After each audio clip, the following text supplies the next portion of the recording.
Hello, everybody. The Little League World Series will begin on Thursday.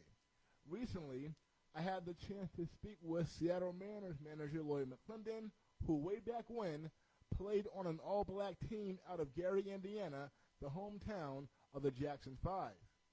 Well, when I grew up, I think the community was really behind all of baseball, particularly Little League baseball. I mean, we had a tremendous drive, and in my community, I was fortunate enough to go to Little League World Series, and it was like a community event. You know, everybody was involved, and everybody in the community was a part of it. Well, it was an all-black league. In fact, we were the first all-black team to ever play in the Little League World Series. Was our team from Anderson Little League in 1971, and I remember the headlines vividly. Back then it said the first all-Negro team to play in the Little League World Series. So, and we never thought of ourselves as Negroes back then. So, it was pretty interesting. And what was the atmosphere like in Williamsport? Well, it was very supportive. I mean, we were 12 years old, and know that all the parents were there, all the family and friends from all over the community were there. It was just like taking our community and moving into Williamsport, Pennsylvania. They made us feel safe and secure, and we went out and had fun and played baseball. Now, not too long after McClendon's Gary, Indiana team made the World Series, another all-black Little League team made it as well in the late 70s. This team was out of Tampa Bay, Florida, led by pitcher Dwight "Doc" Gooden. I think in my era growing up in Florida, the weather was always great. We play year-round, played a lot of leagues, and the parks that I played at was a lot of coaches there that put time in, and it's a great experience. And being in the inner city playing, a lot of competition. Got to go to some Little League World Series as well as Senior League World Series. And even when the season was over, baseball season, we still had guys from the neighborhood who will play other neighborhoods and play. Now you don't see that a whole lot. A lot of even the park that I played at, there's a decline in the players who have to interact with other ballparks, and it's really unfair. It's sad to see from the kids because I got a great opportunity to do it. And what we're trying to do down in Tampa is get back and actually be hands-on and get kids' interest back into it. Dwight Gooden's nephew was a star in his own right.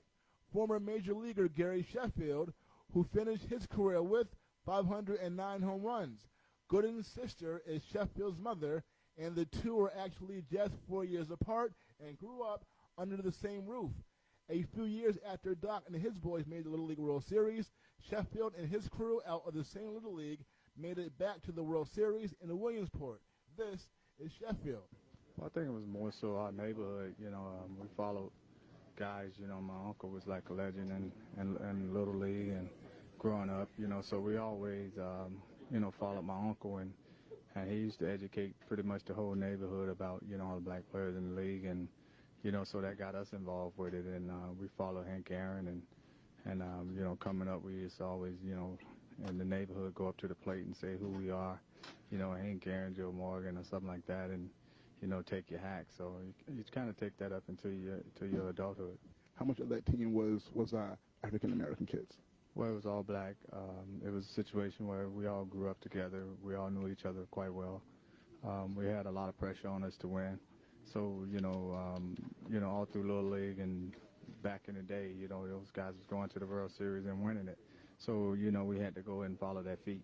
Just when you were there in Williamsport, Pennsylvania, what was the atmosphere like from your fans, those parents of the players who were there, and just, being there, making that long journey that far? Well, it was the first time being on an airplane, at 11 years old, and it was a kind of growing experience for us, a learning experience. We learned a lot by going away and seeing different cultures, climates, and things like that, and different style of baseball all over the world. Seeing Taiwanese come over here, those guys was fundamentally sound, and so, it made us go back and work on our craft.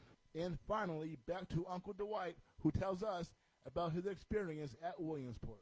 Well, it's a great experience, and the Little League park that I played, there's a lot of history at that ballpark, and at that time it was all about winning, and then we go to other parks where we had the nicer parks, and that gave us an extra edge to beat them because they had the nicer facilities, they had the nicer uniforms, and we did that. And then the kids came up behind us.